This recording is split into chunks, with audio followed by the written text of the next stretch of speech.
Pukul 6 waktu Indonesia Tengah. Inilah Radio Republik Indonesia Bau-Bau dengan Warta Kepton. Berita seputar Kepulauan Buton. Untuk musim kemaraunya sendiri, kita tidak seperti tahun kemarin. Tahun kemarin itu ada fenomena El Nino yang kuat sehingga kering sekali kan. Ya, jadi di sini sebetulnya kita melihat secara tren. Kalau secara tren memang ada peningkatan, tapi secara motivasi atau namanya kita bilang apa ya, modus-modus yang menjadi keuntungan.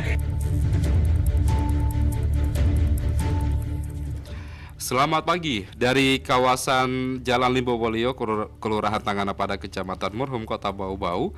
Inilah Radio Republik Indonesia dalam penyampaian Warta Kepton. Kami sampaikan terlebih dahulu pokok-pokok berita utama. Kota Bau-Bau tahun ini diperkirakan akan mengalami musim kemarau dengan kategori normal atau tidak kering seperti yang dialami di tahun 2023 lalu. Lokapom Bau-Bau ungkap selama Januari hingga Juni, sebanyak 75,49% sarana distribusi di Kepulauan Buton memenuhi ketentuan. Inilah Warta Kepton selengkapnya untuk edisi hari ini, Rabu 31 Juli 2024 bersama saya, Laode Muhammad Syahribul.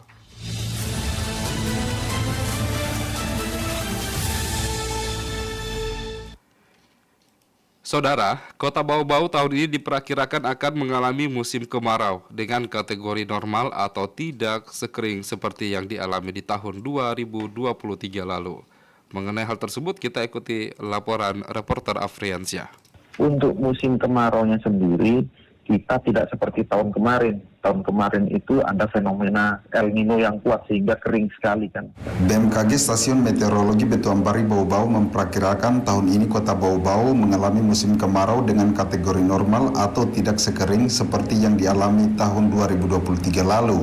Kepala Stasiun Meteorologi Batu Ampari Bau-Bau, Hadi Setiawan mengatakan, saat ini Bau-Bau sudah memasuki awal musim kemarau. Meski begitu, musim kemarau tahun ini tidak seperti tahun lalu yang fenomena El Nino-nya begitu kuat, sehingga sangat kering dan memicu kebakaran hutan. Untuk tahun ini, lanjut Hadi, fenomena El Nino diperkirakan ada namun lemah yang tidak terlalu mempengaruhi musim kemarau, sehingga tidak akan terlalu kering dan juga tidak terlalu basah. Untuk musim kemaraunya sendiri, kita tidak seperti tahun kemarin. Tahun kemarin itu ada fenomena El Nino yang kuat sehingga kering sekali kan, banyak kebakaran hujan. Insya Allah kalau diperakiraannya untuk musim kemaraunya itu normal, untuk Bau-Bau itu normal. Artinya normal di sini tidak terlalu kering juga tidak terlalu basah. Jadi normal-normal saja. Jadi tidak seperti tahun kemarin yang kering sekali. Jadi masih ada hujan walaupun hujannya hanya sedikit-sedikit gitu. Di sisi lain, Hadi mengimbau masyarakat perlu meningkatkan kewaspadaan dan antisipasi dini memasuki peralihan musim dari musim hujan ke musim kemarau karena berpotensi terjadi cuaca ekstrim. Nah, kondisi peralihan itu sebetulnya memang yang paling harus diwaspadai karena pasti banyak akan terjadi beberapa fenomena-fenomena seperti angin kencang, kemudian hujan. Hujannya itu biasanya hujannya hanya sebentar-sebentar, tapi lebat dan kemudian disertai angin kencang dan petir. Karena masa transisi dia mau masuk ke musim kemarau.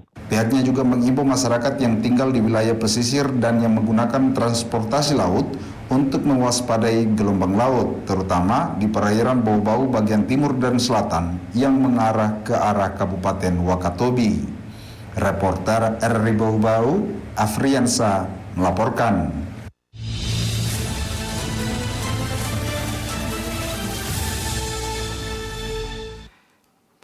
Pemerintah Kabupaten Buton Utara menggelar gerakan pangan murah GPM di lapangan Raja Jin Kecamatan Kulisusu pada Selasa 30 Juli 2024 kemarin. Staf ahli Bupati Bidang Pemerintahan, Hukum, dan Politik Dr. Randa Mulyana mengatakan GPM adalah salah satu wujud nyata hadirnya pemerintah di tengah masyarakat dalam upaya stabilisasi pasokan dan harga pangan serta pengendalian inflasi di Kabupaten Buton Utara. Mulyana menyebutkan tingkat inflasi yang tinggi akan mengakibatkan daya beli masyarakat yang menurun terhadap barang yang dibutuhkan. Laju inflasi yang tinggi juga akan memberikan dampak terhadap peningkatan kemiskinan.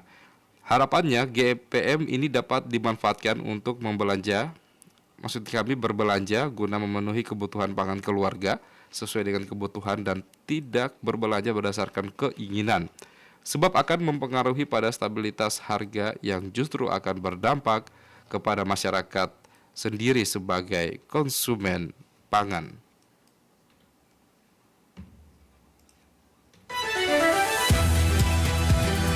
Anda sedang mendengarkan Warta Kepton, berita seputar Kepulauan Buton. Kita berita lainnya, Lokapom Bau-Bau ungkap selama Januari hingga Juni sebanyak 75,49% sarana distribusi di Kepulauan ini memenuhi ketentuan. Mengenal tersebut selengkapnya dilaporkan reporter RRI Bau-Bau Waode Nurliani. Kepatuhan masyarakat yang berkecimpung di bidang sarana distribusi dan produksi pangan dari tahun ke tahun di wilayah kerja Loka Pengawasan Obat dan Makanan Lokapom Bau-Bau tergolong meningkat. Periode semester awal Januari hingga Juni 2024, Lokapom Bau-Bau menemukan 75,49% sarana distribusi pangan memenuhi ketentuan dari sebanyak 204 sarana distribusi obat dan makanan yang telah diperiksa. Sementara presentasi sarana produksi memenuhi ketentuan angkanya 75% dari 18 sarana yang diperiksa selama 6 bulan terakhir. Tren temuan paling mendominasi adalah kosmetik dan pengelolaan obat-obatan termasuk penjualan antibiotik. Menurut Kepala Lokapom Bau-Bau Rian Perikusuma, rata-rata kepatuhan pelaku usaha meningkat untuk penyediaan pangan layak bagi konsumen. Presentase yang ada menunjukkan tren positif yang berarti para pelaku usaha mulai menyadari dan paham aturan pengawasan obat dan makanan serta perlindungan konsumen. Ya, jadi di sini sebenarnya kita melihat secara tren memang ada peningkatan. Tapi secara motivasi atau namanya kita bilang modus-modus yang mencari keuntungan, tetap ada juga oknum-oknum yang berusaha menyalahgunakan aturan-aturan. Nah, itu fungsi kami juga untuk mendeteksi dan menjaring di lapangan supaya tidak ada oknum-oknum atau pelaku-pelaku yang menyalahgunakan peredaran obat dan makanan. Lanjut Rian, sistem pengawasan dilakukan secara random dan prosesnya berupa sidak. Kegiatan intensifikasi pangan olahan semakin ditingkatkan saat hari-hari besar keagamaan, mengingat kebutuhan masyarakat meningkat pada momen tersebut. Lokapom Bau-Bau juga berkomitmen meningkatkan edukasi kepada masyarakat soal pangan aman, sehingga produk tidak memenuhi ketentuan tidak menjamur karena kehilangan pasaran. Di samping itu, tak kalah penting kesadaran para pelaku usaha memasarkan produk yang aman dan berkualitas dan memenuhi persyaratan keamanan serta mutu bagi para konsumen. Untuk itu, Loka Pengawasan Obat dan Makanan terus mengimbau masyarakat agar lebih berhati-hati dalam memilih pangan yang hendak dikonsumsi dengan ceklik. Waode Nurliani, reporter Bau-Bau, melaporkan.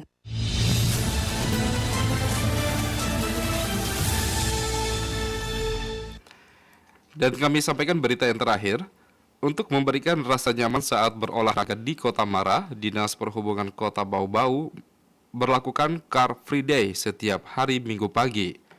Selengkapnya mengenal tersebut kita ikuti laporan reporter Hairul Mulku. Nah, selama ini kan terlihat banyak orang berolahraga di sekitar situ ya. Jadi kurang relevan lah orang berolahraga sambil menghirup kendaraan bermotor. Itu kan polisi di dalamnya kan. Kawasan ruang terbuka hijau Kota Mara selalu menjadi pusat kegiatan olahraga bagi masyarakat di Kota Bau-Bau. Tak heran di setiap hari Minggu pagi, ruas jalan pun dipadati kendaraan maupun warga yang berolahraga. Daya pikat Kota Mara pun akhir-akhir ini semakin kuat dengan berdirinya Monumen Pahlawan Nasional asal Sulawesi Tenggara, Sultan Himayatuddin atau Oputaiko. Monumen itu diakui menjadi primadona baru bagi masyarakat. Tingginya animo untuk berolahraga, khususnya di kawasan kolam, membuat Dinas Perhubungan Kota Bau-Bau berinisiatif untuk mengadakan Car Free Day atau Hari Bebas Kendaraan di setiap Minggu pagi. Kepala Bidang Lalu Lintas Angkutan Jalan LLAJ Dinas Perhubungan Kota Bau-Bau Ansarudin Udu mengatakan kehadiran Car Free Day di kawasan Kota Mara untuk memberikan rasa nyaman kepada masyarakat yang terus menjaga kebugaran tubuh dengan berolahraga. Kegiatan Car Free Day di Kota Mara, nah selama ini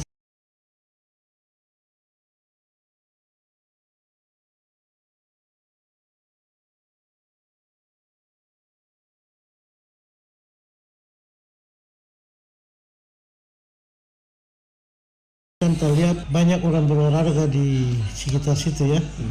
Jadi kurang relevan lah orang berolahraga sambil menghirup kendaraan bermotor. Itu kan polusi di dalamnya kan. Jadi kalau untuk gimana kita berolahraga itu tetapnya pori-pori terbuka, mendapat udara yang tidak segar kan kurang bagus lah. Jadi dari Dishub itu mengambil langkah supaya orang berolahraga itu nyaman. Pastinya makanya kita bikinlah acara Car Free Day. Car Free Day, kata Ansarudin, berlaku khusus di kawasan Kolam Kota Mara dimulai pada pukul 6 sampai pukul 10 pagi. Akses jalan di Kota Mara dan Wameo pun ditutup kecuali bagi yang bersepeda. Di Bau-Bau pun pada minggu pagi itu melakukan rekayasa lalu lintas dari arah Sumur Umum langsung ke arah Pasar Wameo karena akses yang langsung ke Kota Mara ditutup sementara. Ya selama ini alhamdulillah respon dari masyarakat cukup baik dari adanya Car Free Day. Tapi ada juga beberapa kendala mungkin masyarakat yang belum mengerti, kadang dia minta paksa masuk. Ya, kita jelaskan kita itu hanya sampai berapa jam di sini, tidak selama 1 minggu. Hanya hari Minggu itu hanya sekitar 4 jam. Kita minta supaya tidak boleh berlalu lintas di sini. Jadi kita rekayasa lalu lintas yang ke Pasar Wameo langsung saja dari Sumur langsung, tidak boleh lewat di Kota Mara. Jadi menghindari kemacetan ya di dalam. Ansarudin mengaku sudah mensosialisasikan kepada para pedagang jika ingin jualan di dalam kawasan Kota Mara, maka sebelum pukul 6 pagi kendaraannya sudah masuk dan mengatur dagangannya. Reporter RRI Bau-Bau, Herul Mulku melaporkan.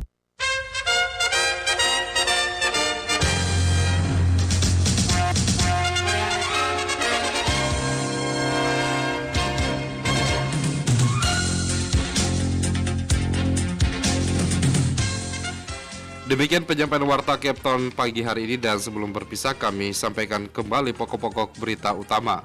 Kota Bau-Bau tahun ini diperkirakan akan mengalami musim kemarau dengan kategori normal atau tidak sekering yang dialami tahun 2023 lalu. Lokapom Bau-Bau ungkap selama Januari hingga Juni sebanyak 75,49% sarana distribusi di kepulauan memenuhi ketentuan. Kami harap Anda tetap bersama RRI Bau-Bau untuk mengikuti program-program kami selanjutnya. RRI terus mengudara untuk Indonesia. Saya Laude Mama Syaribul, mewakili kerabat kerja yang bertugas mengucapkan terima kasih dan selamat pagi.